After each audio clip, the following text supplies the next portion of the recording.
Hey, what's up, everybody? This is Kaous with Kaous Games. Today, what I want to talk about is the official release event of PS4, or the reveal event, I should say. Uh, just want to run down some of the basics, my opinions, and my thoughts on them. First, I want to start off with one thing I really found annoying, and I made a video about this before, and how I feel about it, is the reveal of Final Fantasy 15. These guys actually overshot a whole generation of console with a game that they were planning to release on the console. How the hell did Final Fantasy 13 versus 13 become 15? How do you miss the whole console? PS3 from 2006? We knew about Versus since freaking early 2006, and now it's 2013, and they've missed the whole freaking console life cycle, and they're putting it on PS4 now. Now I'm gonna get a PS4, but still at the same time I'm kind of pissed. I wasn't planning on getting it so early. So whenever they release Final Fantasy 15 now, I'm gonna have to move my timeline up and get it immediately or before that. So I'm kind of frustrated with that, but oh well. I was gonna get a PS4 anyway. Now that little bit's out the way, I want to talk about some of the things I noticed from the conference. Now, first thing is the obvious stuff that everybody noticed. It was a complete beatdown, and it was a direct assault on Microsoft. Like a direct, no-holds-barred assault. Merciless beatdown. And they took advantage of everything they could on this one. And it worked. It was a decisive victory. People love to watch a beatdown. And they got to watch one last night. There's no doubt about that. PS4 had been making side announcements before that kind of hinted at that they would go that way. Like they would say, "Oh, we're going to do the right thing by gamers." So I figured, oh yeah, they're definitely not going to do all that used DRM crap that Xbox One is doing. And but I didn't expect it. I didn't expect it to be so entertaining to watch when they actually, officially revealed their intentions. But it was. They just came out like, oh yeah, you don't have to be online ever. You don't have to. You can buy as many used games as you want. You can share your used games with friends.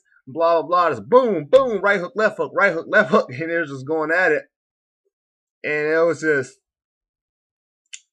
a massacre there. I mean, there's not too there's always going to be your Xbox, fans out there who are just going to be like, oh, screw it, I'm getting Xbox regardless. I understand that, but most gamers, it would be fair to say, are on the fencers.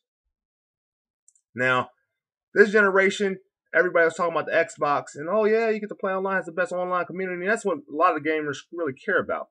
But still, if the PSN would have had a better online network or been reputed to be a better network, then I feel like the PS3 would have won at least early on. The PS3 has been coming back in sales as of the past couple years, so I think it's pretty much almost caught up with the Xbox 360. But we're still going to give this generation to the Xbox. There's no chance in hell they're getting it this time, though.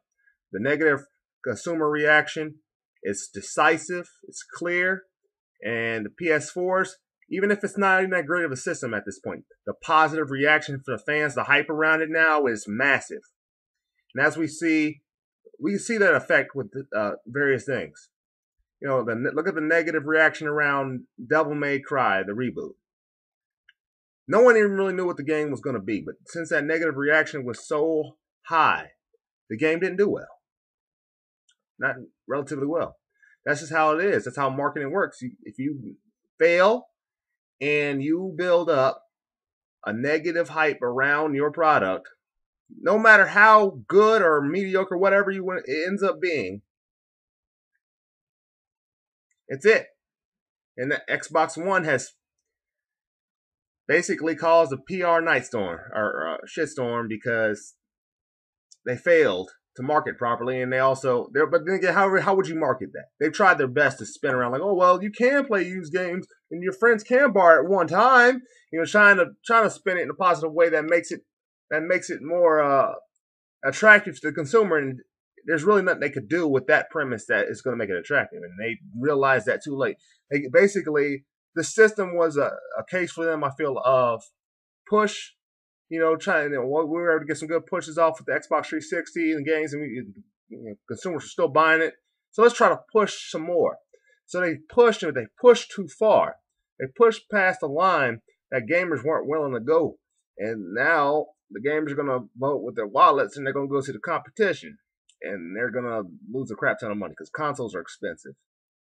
So Xbox One is a bad move for Microsoft, but they're too far in. They're going to put out the product line. They're going to try to recoup the losses, but I'm telling you, Xbox is most likely going to lose a crap ton of money on this Xbox One venture at this point.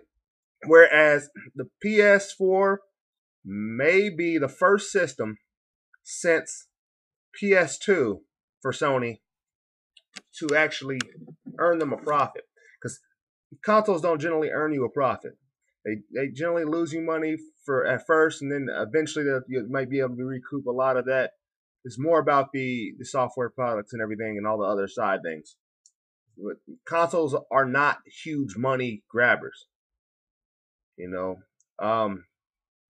But what Sony did do that I don't think a lot of people noticed, because I think they were wrapped up in the hype of, oh yeah, they dealt the killing blow to the Xbox, is that Sony just made a push, a slight subtle push. Now, I didn't know if not many people noticed this, but it's probably not a problem for most people. But they definitely grazed over the fact that now you will be required to have PlayStation Plus to play online. PS3, you can just get on there and play online. And if you wanted to get all this extra crap, which is good extra crap, you can get PS Plus. I didn't get PS Plus because I just like to play online. I only care about the extra things. But I will now getting PS4. PS Plus is required to play online. It's like Xbox Gold and Xbox Silver account. With Xbox Silver, you can do all the store transactions and everything, but you can't play online with it. And that's what they're doing here.